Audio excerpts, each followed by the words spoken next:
ओमज्ञानतिमिरन्धस्य ज्ञानाञ्जनशलाकया चक्षुरुन्मिलितं येन तस्मै श्रीगुरवे नमः। नमो विष्णुपादाय कृष्णप्रेष्ठाय भूतले श्रीमते भक्तिवेदान्त स्वामिनिति नामिने। नमस्ते सरस्वते देवे गौरवाणी प्रचारिणे निर्विशेष शून्यवादी पाश्चात्य देश तारिणे। जय श्री कृष्ण चैतन्य प्रभु नित्यानंद श्री अद्वैत गदाधर श्रीवासादि गौर भक्तवृंद। हरे कृष्णा कृष्णा कृष्णा हरे हरे हरे राम राम राम हरे हरे। हरे कृष्णा। तो हम पढ़ रहे थे श्रीमद् भागवतम प्रथम स्कंद, और प्रथम स्कंद में हम पहुंच गए थे, हाँ, 16 नंबर श्लोक तक हम पढ़ लिए थे। और 16वां श्लोक बहुत ही महत्वपूर्ण है, ये हमने याद भी कर लिया था, और आशा करते हैं आप सभी को याद भी हो गया है। हम्म। पुनश्च भूयात् भगवती अनन्ते रतिः प्रसङ्गस्य तदा श्रियेषु महत्सु यां यामुपयामि सृष्टि मित्रस्तु सर्वत्र नमो द्विजेभ्यः। तो परीक्षित महाराज इस प्रकार से प्रार्थना कर रहे थे, ये हमने कल देख लिया था कि यदि मेरा फिर से यदि मैं बार बार भी यदि मेरा जन्म होता है, याम याम उपयामी सृष्टि में, बार बार यदि मेरी सृष्टि होती है, बार बार जन्म यदि मेरे को लेना भी पड़े तो कोई दिक्कत नहीं, ले लूंगा मैं। लेकिन तीन चीजें हों। भगवती अनंत, जो अनंत भगवान है उनके चरणों में रति, भगवान की भक्ति हो जीवन में, प्रसंग, भगवान के भक्तों का संग मिले। और तद आश्रय सु, तद आश्रय मतलब जो भगवान का आश्रय लिए, मतलब भगवान के भक्तों का प्रकृष्ट रूपेण संग मिले, प्रसंग मिले। और तीसरा है मैत्री अस्तु सर्वत्र, सारे जीवों से मैत्री हो। ऐसा नहीं कि हम कनिष्ठ कनिष्ठ भक्त की तरह ही रह जाए, छोटे भक्त की तरह रह जाए, कि भगवान को ही माने और बाकी जीवों को देख ही नहीं पाए, उनको वैल्यू ही नहीं करे, भक्तों को, दूसरे जीवों को। सबके हृदय में तो भगवान बैठे इस प्रकार से। तो इस प्रकार से ये तीन चीजों के लिए परीक्षित महाराज प्रार्थना की है। सारे जो बड़े बड़े ऋषिगण मुनिगण वहां पे आए, तो उन सभी से इस प्रकार से प्रार्थना की है। तो आज हम पढ़ते हैं श्लोक संख्या 17 से। यस प्रभु जी, आज प्रभु जी हमारे साथ फिर से हैं। 2 दिन से मिस कर रहे थे प्रभु प्रभु को। हरे कृष्णा प्रभु जी, दंडवत प्रणाम। दंडवत प्रणाम। इति स्म राजा व्यवसाय युक्तः प्राचीन मूलेषु कुशेषु धीरः उदंगमुखो दक्षिणकूल आस्ते समुद्रपत्न्याः स्वसुतन्यस्तभारः। पूर्ण आत्म संयम से महाराज परीक्षित पूर्वाभिमुख जड़ों वाले कुशों के बने हुए गंगा के दक्षिणी तट पर रखे आसन पर बैठ गए और उन्होंने अपना मुख उत्तर की ओर कर लिया। इसके पूर्व उन्होंने अपने साम्राज्य का समस्त भार अपने पुत्र को सौंप दिया था। तात्पर्य, गंगा नदी समुद्र पत्नी के रूप में विख्यात है। कुश का बना आसन पवित्र माना जाता है यदि उसे जड़ सहित भूमि से उखाड़ा गया हो, और यदि उसकी जड़ें पूर्व की ओर हो तो उसे शुभ माना जाता है। आध्यात्मिक सफलता के लिए उत्तराभिमुख होना और भी अनुकूल होता है। महाराज परीक्षित ने घर छोड़ने के पूर्व प्रशासन का भार अपने पुत्र को सौंप दिया था। इस प्रकार समस्त परिस्थितियां उसके अनुकूल थी। हरे कृष्ण।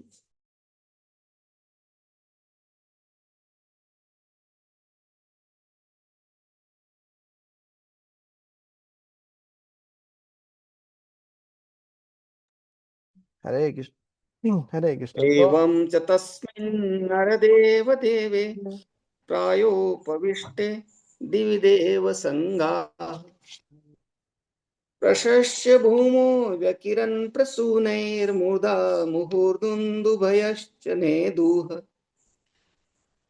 इस प्रकार महाराज परीक्षित आमरण उपवास करने हेतु बैठ गए। स्वर्गलोक के समस्त देवता राजा के इस कार्य की प्रशंसा करने लगे और हर्ष विभोर होकर पृथ्वी पर निरंतर पुष्प वर्षा करने लगे तथा देवी नगाड़े बजाने लगे। महाराज परीक्षित के काल तक भी अंतर्ग्रही यातायात था। और महाराज परीक्षित के मोक्ष प्राप्ति हेतु किए जाने वाले आमरण उपवास की सूचना आकाश में उच्च लोकों तक फैल गई, जब बुद्धिमान देवता रहते हैं। देवतागण मनुष्यों की अपेक्षा अधिक समृद्ध होते हैं, लेकिन वे सभी परमेश्वर की आज्ञाओं के पालक हैं। स्वर्गलोक में एक भी नास्तिक नहीं है। इस प्रकार पृथ्वी की किसी भगवत भक्त की प्रशंसा करते हैं, और महाराज परीक्षित से तो वे अत्यधिक हर्षित थे। अतः उन्होंने पुष्पों की वृष्टि करके तथा देवी नगाड़े बजाकर उनका सम्मान किया। कोई भी देवता किसी भक्त को भगवत धाम जाते देखकर हर्षित होता है।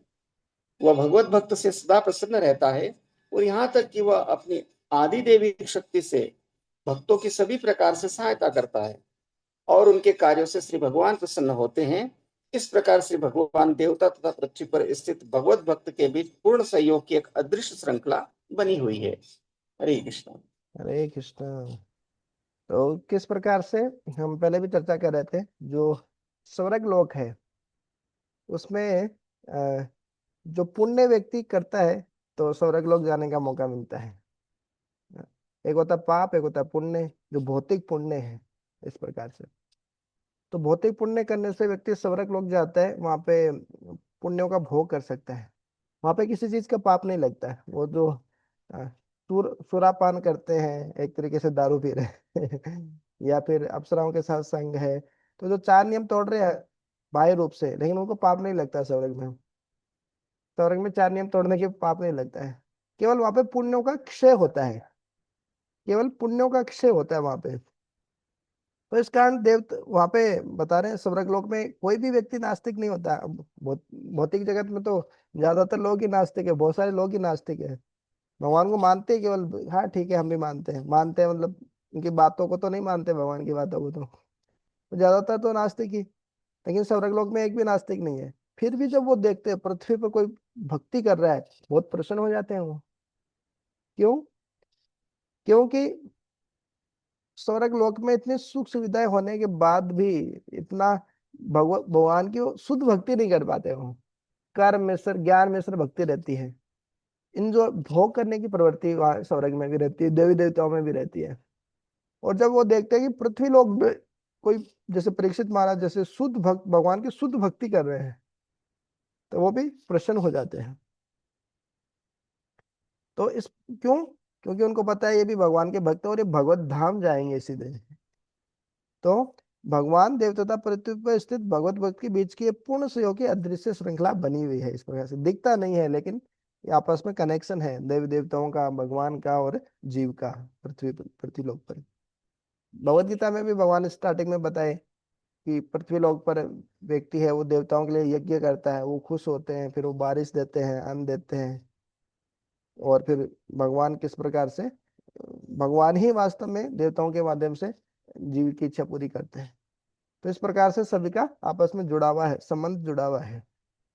तो जब इस प्रकार से जो परीक्षित महाराज थे वो उपवास करने के लिए बैठ गए, तो सारे देव देवता उनके कार्यों की प्रशंसा करने लगे, बहुत खुश हो गए। वो पुष्पों की वर्षा करने लगे, और जो देवियां थी वो नगाड़े बजाने लगी। तो बहुत सारे इस प्रकार से प्रसंग हम सुनते ही हैं कि कोई भगवत भक्त बनता है तो उनके पितृ लोक में जो पितृ हैं वो खुश हो जाते हैं, नृत्यंती मुहुर्मुहु, नृत्य करने लग जाते हैं कि हमारे परिवार में कोई वैष्णव उत्पन्न हुआ है। और यहाँ तक कि हम देख रहे हैं देव देवता भी खुश हो जाते हैं। तो कई बार ऐसा लगता है कि अरे हम भगवान की पूजा करेंगे तो देव देवता नाराज तो नहीं हो जाएंगे, शिव जी नाराज तो नहीं हो जाएंगे, गणेश जी नाराज तो नहीं हो जाएंगे, हनुमान जी नाराज तो नहीं हो जाएंगे? नहीं, वो खुश हो जाएंगे। भगवान की भक्ति करने के लिए परीक्षित महाराज आमरण उपवास करने का जब संकल्प लिया, तो देव देवता लोग खुशी तो हुए। ऐसा तो नहीं कि वो नाराज हो गए, दुखी हो गए, अरे भगवान की भक्ति करोगे, हम हमारे लिए कुछ नहीं करोगे? नहीं। तो पेड़ की जड़ में पानी डालने से पूरे यथा तरोर मूल निषेचने ना, तो ये हमने कई बार पढ़ा है ये श्लोक कि पेड़ की जड़ में पानी डालने से पेड़ को पानी मिल जाता है। पत्तियों में, फल में, फूल में अलग से डालने की जरूरत नहीं। तो इस प्रकार से भगवान की भक्ति करने से सभी देव देवता अपने आप खुश हो जाते हैं। हम्म।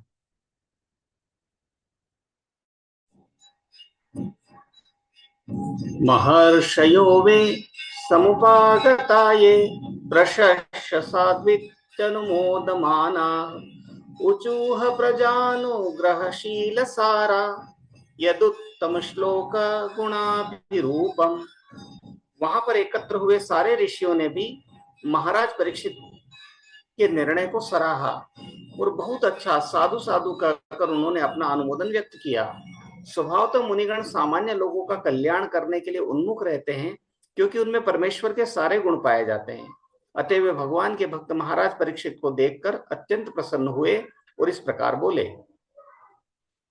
भक्तिमय सेवा का पद प्राप्त करने पर जीव का प्राकृतिक सौंदर्य बढ़ जाता है। महाराज परीक्षित भगवान कृष्ण की आसक्ति में लीन थे। यह देखकर वहां पर एकत्र सारे ऋषि अत्यंत प्रसन्न थे। उन्होंने साधु साधु कहकर अपनी ओर से अनुमोदन किया। ऐसे ऋषि सामान्य लोगों का कल्याण चाहते रहते हैं, और जब वे महाराज परीक्षित जैसे महानुभाव को भक्ति पथ पर अग्रसर होते देखते हैं तो उनके हर्ष की सीमा नहीं रहती, और वे अपनी शक्ति में जो है वे सब आशीर्वाद देते हैं।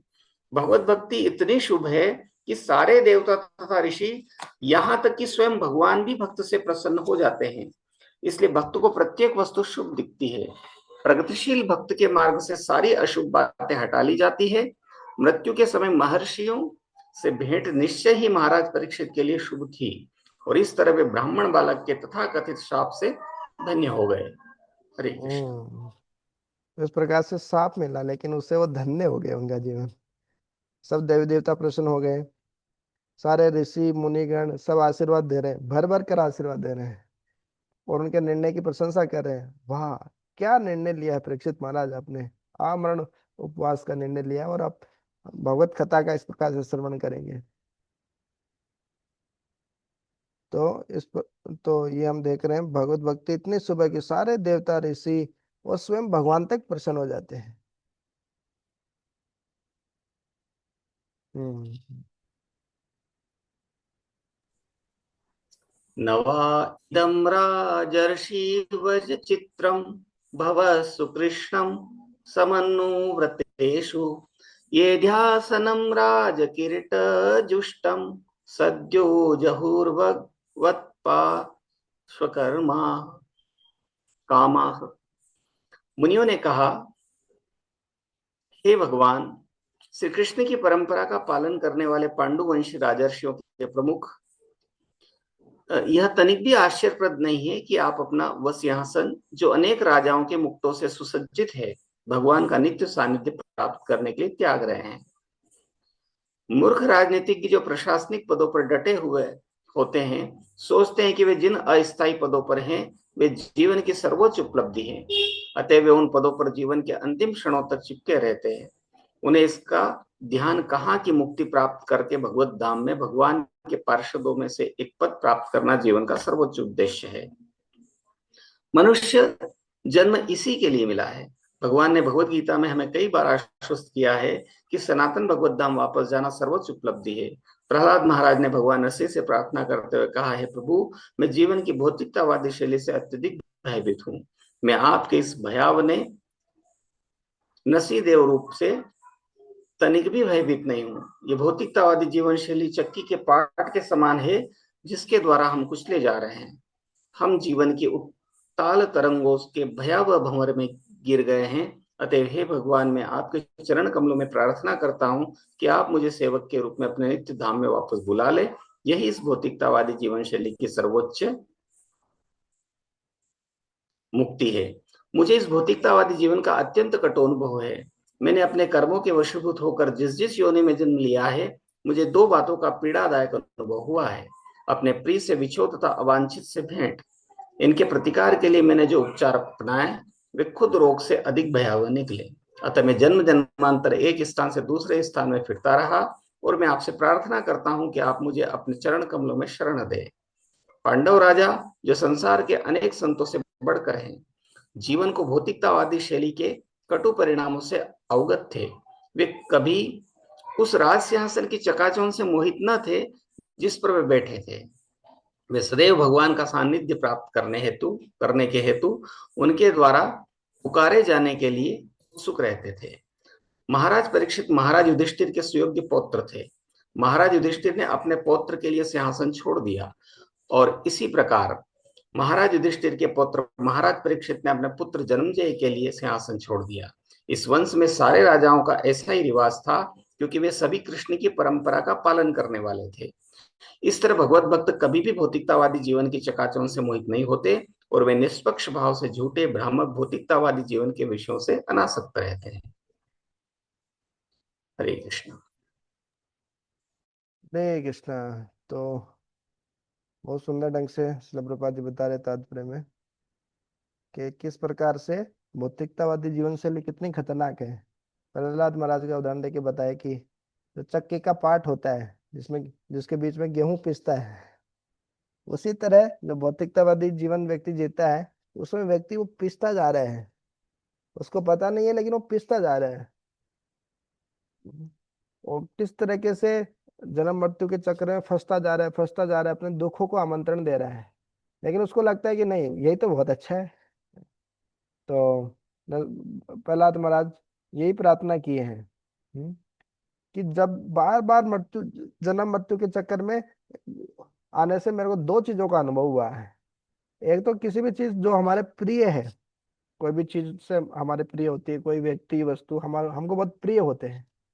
हमारे घर वाले बहुत प्रिय होते हैं, हमारे माता पिता बहुत प्रिय होते हैं हमको, हमारी पत्नी बहुत प्रिय होती है, हमारे बच्चे बहुत प्रिय होते हैं। तो उनसे विछोह होना, उनसे दूर होना स्वाभाविक होना ही पड़ता है। एक दिन माता पिता दादा दादी छोड़ के जाते ही हैं। एक दिन जो पति और पत्नी है दोनों को भी अलग होना ही पड़ता है। यदि नहीं भी हो पाते तो अंतिम समय में तो होना ही पड़ता है, मृत्यु के समय कोई ना कोई तो पहले मरता ही है। तो इस प्रकार से जो प्रहलाद महाराज है वो बता रहे हैं, एक तो हो गया अपने प्रिय से विछो, विछोह, और दूसरा हो गया अवांछित से भेंट। बहुत सारी चीजें हम नहीं चाहते हमारे जीवन में आए, बुढ़ापा आए, बीमारी आए जी, बहुत बार प्राकृतिक आपदाएं आ जाती है, बाढ़ आ जाता है, भूकंप आ जाता है, कोरोना आ जाता है, बीमारी आ जाती है। तो हम नहीं चाहते लेकिन उनसे भेंट हो जाती है हमारी आके गले मिल जाते हैं सब जो समस्याएं हैं। तो हमको जो प्रिय है वो हमसे दूर हो जाते हैं, और जिनको हम चाहते नहीं वो आके गले लग जाते हैं। ऐसा होता है, लोगों के साथ भी होता है ऐसे। जिन लोगों से हमारी एक न बनती है वो आके हमारे पीछे बढ़ जाते हैं और जिनसे हम प्रेम करते हैं वो दूर हो जाते हैं किसी ना किसी कारण से। तो यही है भौतिक जगत। ये दो चीजों का पीड़ादायक अनुभव होता है। और जब इनका उपचार करने के लिए जाते हैं कि प्रिय हमारे पास में रहे और अवांछित हमको नहीं मिले, तो वो खुद रोग से दिख भयावह निकले। मतलब तो भौतिक जगत में संभव ही नहीं है, मतलब कि कि हमको हमेशा प्रिय के साथ हम रह पाए और अवांछित हमारे जीवन में आए नहीं। भगवान पहले टेक लगा दिए, दुखा ले मैं शाश्वतम। तो प्रहलाद महाराज प्रार्थना कर रहे हैं, मैं जन्म जन्मांतर तक एक स्थान से दूसरे स्थान में फिरता रहा हूँ, आपसे प्रार्थना करता हूँ कि आपके चरण कमलों में मुझे शरण दे। तो भौतिकतावादी जीवन का ये अनुभव है, अनुभूति है। कुछ लोगों को चीजें देखकर ही समझ में आ जाती है भौतिक जीवन कितना खतरनाक है, कितना कष्ट है। हम अभी तक कितनी इंद्रिय तृप्ति किए हैं। खैर थोड़ी बहुत इंद्रिय तृप्ति तो करनी पड़ती है जीवित रहने के लिए, लेकिन और भी कितनी इंद्रिय तृप्ति की है, लेकिन खुश हुए क्या? अभी तक सुख मिला हमको जीवन में? उल्टा दुख ही तो मिला। तो सबका अनुभव है, अनुभूति है इस प्रकार।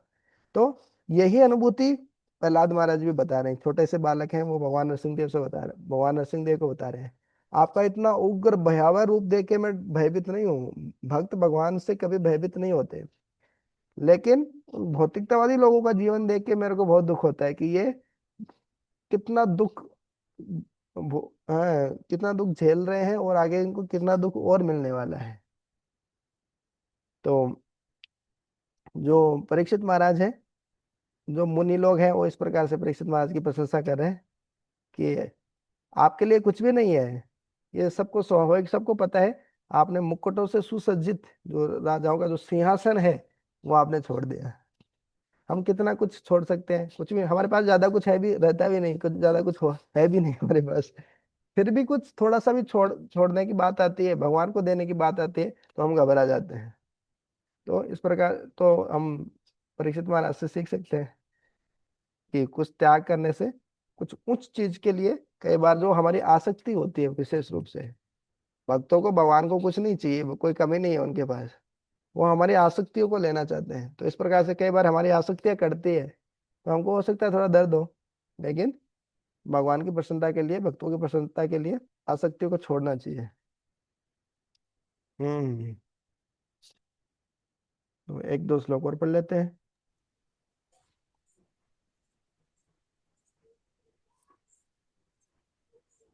सर्वे वयं ता वदिहास्म वेत्थ कलेवरं या वदसौ विहाय लोकं परं वीरजस्कं विशोकं याशस्त्ययं भागवत प्रधान। हम सभी यहाँ पर तब प्रतीक्षा करेंगे जब तक भगवान के प्रमुख भक्त महाराज परीक्षित परम लोक को लौट नहीं जाते, जो समस्त संसारी कलमश तथा समस्त प्रकार के शोक से पूर्ण रूप से मुक्त है।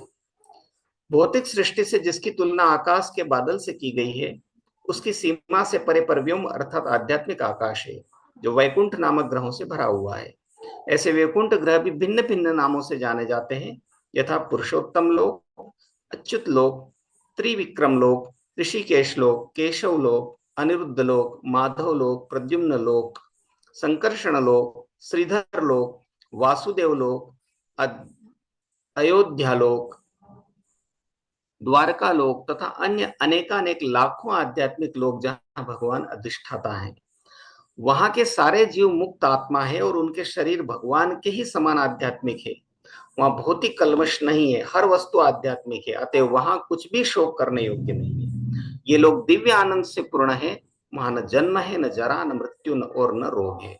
उपयुक्त समस्त वैकुंठ लोकों में एक परम लोक है जो गोलोक वृंदावन कहलाता है, जो भगवान श्री कृष्ण तथा विशिष्ट पार्षदों का धाम है। महाराज परीक्षित के लिए विशिष्ट धाम पूर्व निश्चित था और वहां पर एकत्र हुए सारे ऋषि इसे पहले से देख सकते थे। वे सभी महान राजा के महाप्रस्थान के विषय में परस्पर बातें कर रहे थे और वे उन्हें अंतिम क्षण तक देखना चाह रहे थे, क्योंकि उन्हें फिर ऐसा महान भगवत भक्त देखने को नहीं मिलेगा। जब भगवान का कोई बड़ा भक्त दिवंगत होता है तो इसमें शोक करने के लिए कुछ नहीं होता, क्योंकि भक्त का भगवत धाम में प्रवेश पूर्व निश्चित है। लेकिन दुख की बात तो यह है कि ऐसा महान भक्त हमारी दृष्टि से ओझल हो जाता है, अतः दुखी होने की बात तो है ही। जिस तरह भगवान विरले ही हमारी इन आंखों से दिखते हैं, उसी तरह महान भक्त भी। अतः महर्षियों ने ठीक ही अपने अपने स्थानों पर अंतिम क्षण तक रहने का निश्चय किया। हरे कृष्ण। हरे कृष्ण। तो इसमें बता, सब ऋषिगण प्रार्थना कर रहे हैं कि जब तक परीक्षित महाराज यहाँ पे रहेंगे तब तक हम भी यहीं पे रहेंगे। महाभागवत के महाप्रयाण महाप्रस्थान को हम देखना चाहते हैं। परीक्षित महाराज कोई साधारण भक्त नहीं, महाभागवत है, सब जानते हैं ऋषिगण। तो उनका प्रस्थान भी, उनका मरना भी कोई साधारण नहीं है। सीधे भगवत धाम की ओर जाएंगे वो। और भगवत धाम क्या होता है, आध्यात्मिक जगत क्या होता है, प्रभुपाद जी बहुत सरल शब्दों में बता रहे हैं। आध्यात्मिक जगत भी भौतिक जगत से बहुत बड़ा है, बोलते 3 गुना ज्यादा है। वैसे भौतिक जगत भी अनंत है, आध्यात्मिक जगत भी अनंत है, फिर भी 3 गुना ज्यादा है आध्यात्मिक जगत। तो वहां पर बहुत सारे वैकुंठ लोक हैं। पुरुषोत्तम लोक, अच्युत लोक, भगवान राम जी के भक्तों के लिए अयोध्या लोक, माधव लोक, प्रद्युम्न लोक, शंकरशन लोक, द्वारका लोक। और वहां पे एक भगवत धाम भी है, गोलोक वृंदावन भी है, जहाँ पे भगवान श्री कृष्ण रहते हैं। वो सबके बीच में सेंटर में है गोलोक वृंदावन। तो वहां पे न यद भास्यते सूर्यो न शशांको न पावकः यत् गत्वा न निवर्तन्ते तद धाम परमम मम। तो भगवत गीता में भगवान बताए कि वहां पे सूर्य की जरूरत नहीं है जी प्रकाश के लिए, चंद्रमा की भी जरूरत नहीं है। वहां पे एक बार जो चला जाता है फिर लौट के इस दुखालय में, जन्म मृत्यु के चक्कर में फिर से उसको नहीं आना पड़ता। तो उनको पता था कि ये इस प्रकार से महाभागवत वहां जा रहे हैं। तो भक्त कोई महाभागवत इस प्रकार से शरीर छोड़ते हैं तो कोई दुख की बात नहीं है, वो वास्तव में भगवान के ही पास जा रहे हैं, भगवत धाम जा रहे हैं, भौतिक जगत को छोड़ के जो कष्ट का है। तो बहुत प्रसन्नता की बात है, खुशी की भी बात है। लेकिन दुख की बात यह है कि अब उस भक्त का संग हमको नहीं मिलेगा। एक महाभागवत का दर्शन ही बहुत दुर्लभ होता है। एक महाभागवत का दर्शन करना ही हमारा सौभाग्य होता है। अहो सौभाग्य हमारे कि एक इस प्रकार से हमको एक महाभागवत का अ, दर्शन पवित्र करो यही तुम्हार गुण। बोले गंगा का जल का स्पर्श करने के बाद व्यक्ति पवित्र होता है, लेकिन एक भगवान के शुद्ध भक्त का दर्शन करने से ही व्यक्ति पवित्र हो जाता है। तो यहाँ पर इसी कारण कि परीक्षित महाराज जब तक शरीर छोड़ेंगे तब तक हम यहीं रहेंगे, सारे मुनि ये निर्णय लिए हैं। तो वो एक भक्त की महिमा के बारे में जानते हैं ऋषिगण मुनिगण, इस कारण वो वहां पे रुके हुए हैं और इस प्रकार से प्रार्थना कर रहे हैं। हम किसी वक्त की महाभागवत की महिमा नहीं जानते, इसका हम हमको ज्यादा सोचते नहीं है क्या दर्शन करना है, क्या सुनना है। हम तो ऐसे सुन लेंगे, यूट्यूब पे बहुत कुछ ही है, यूट्यूब पे तो। और भक्तों के साथ संग करना, और बहुत सारी चीजें जो हम करना नहीं चाहते, हम जितनी महिमा जानते हैं उतना ही तो हम करेंगे। तो जो ऋषिगण है मुनिगण है वो जानते हैं ये महाभागवत है परीक्षित महाराज। तो जब तक वो शरीर नहीं छोड़ते तब तक उनके साथ ही रहना है, उनका संग बहुत जरूरी है। तो भक्त संघ का महत्व यहाँ पे पता चल रहा है। हम्म।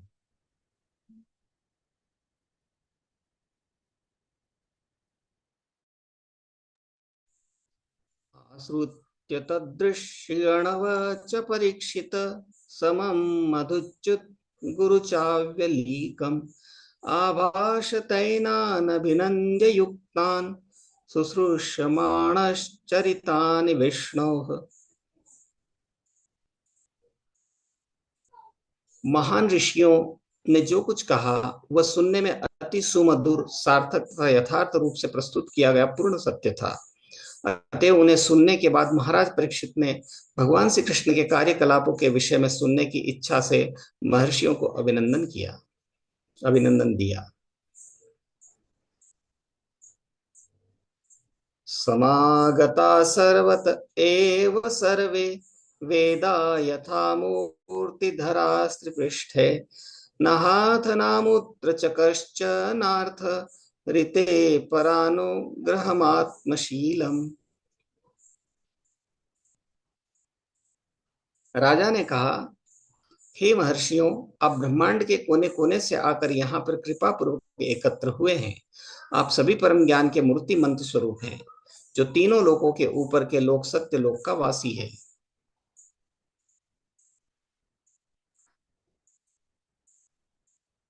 फलस्वरूप आपकी स्वाभाविक प्रवृत्ति अन्यों का कल्याण करने की है, और इसके अतिरिक्त इस जीवन में या अगले जीवन में आपकी अन्य कोई रुचि नहीं है।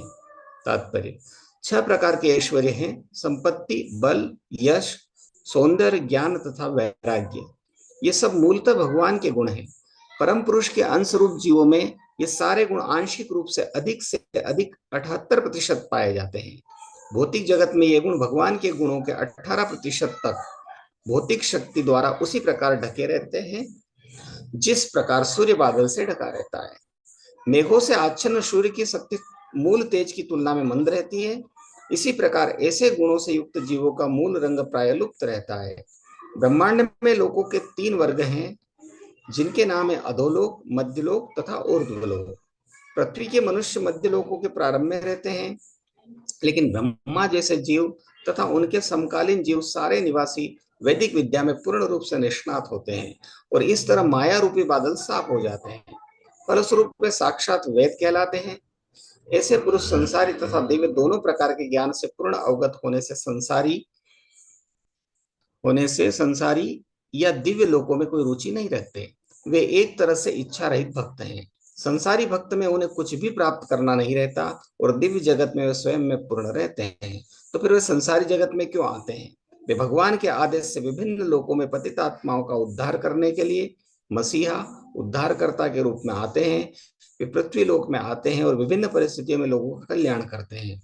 उन्हें इस संसार में भौतिक शक्ति द्वारा प्रवंचित सड़ रहे पतित आत्माओं का उद्धार करने के अतिरिक्त अन्य कोई कार्य नहीं होता। हरे कृष्ण। हरे कृष्णा। तो वास्तव में जो भगवान के भगवत भक्त हैं उनको संसार से कुछ चाहिए नहीं, वो किसी के ऋणी नहीं है, भौतिक जगत से उनको कुछ चाहिए नहीं रहता है। श्री श्रीमद भक्तिचार्य स्वामी गुरु महाराज यहाँ पे बैठे थे, जहाँ मैं आश्रम में बैठा हूँ, ब्रह्मचर्य आश्रम में। नीचे गुरु महाराज का क्वार्टर है, हमसे जस्ट नीचे। तो एक कोई बहुत बड़े व्यक्ति आए थे, वो इस प्रकार से बैठे हैं, और उल्टी सीधी बातें कर रहे हैं, इस प्रकार से बड़े नेता थे, कुछ भाव नहीं दे रहे थे। तो बड़े सम्मान के साथ उनको बुलाया, सब कुछ किया है। तो महाराज को क्या पड़ी थी उनसे ये सब करने की, प्रचार के लिए इतना सब उनके नखरे कर रहे थे। फिर महाराज ने भाव नहीं दिया उनको ज्यादा। महाराज ने, तो वो कोई, मतलब वास्तव में जरूरत महाराज जैसे बोलते हैं कि प्यासे को कुएं के पास जाना चाहिए कि कुएं को प्यासे के पास आना चाहिए, मतलब प्यासे को कुएं के पास जाना चाहिए। भौतिकतावादी व्यक्ति को आध्यात्मिक व्यक्ति के पास में आना चाहिए, अपनी जो भौतिक तृष्णा है उसको शांत करने के लिए, आध्यात्मिक पिपासा है, आध्यात्मिक पोषण प्राप्त करने के लिए। अब लेकिन वो क्या रहा है, उसको लग रहा है कि नहीं, मैं ही तो इनको दान देने वाला हूँ, मैं तो ये सब करने वाला हूँ। वो सोच रहा है कि उल्टा सोच रहा है कि जो कुआं है वो मेरे पास में चल के आना चाहिए, वो कुआं थोड़ी पास में चल के आएंगे। तो इस प्रकार से जो भगवान के महाभागवत होते हैं, उनको बहुत ही, जैसे कोई स्वार्थ है ही नहीं उनका, वो तो दूसरे कल्याण में ही लगे हैं निस्वार्थ भाव से। तो वास्तव में वो पतितों का उद्धार करने के लिए इस प्रकार से महाभागवत आते हैं। तो परीक्षित महाराज वही बोल रहे कि ब्रह्मांड के कोने कोने से, सत्य लोग, जन लोग, तप लोग, महर लोग, आप कहाँ कहाँ से आए हैं। बस आप तो लोगों के कल्याण के लिए ही इस प्रकार से विचरण कर रहे हैं। आपकी तो वास्तव में कोई भी भौतिक इच्छा तो है ही नहीं, भौतिक चीजों में तो रुचि है ही नहीं, और पूर्ण रूप से आप तो आध्यात्मिक जीवन जी रहे हैं।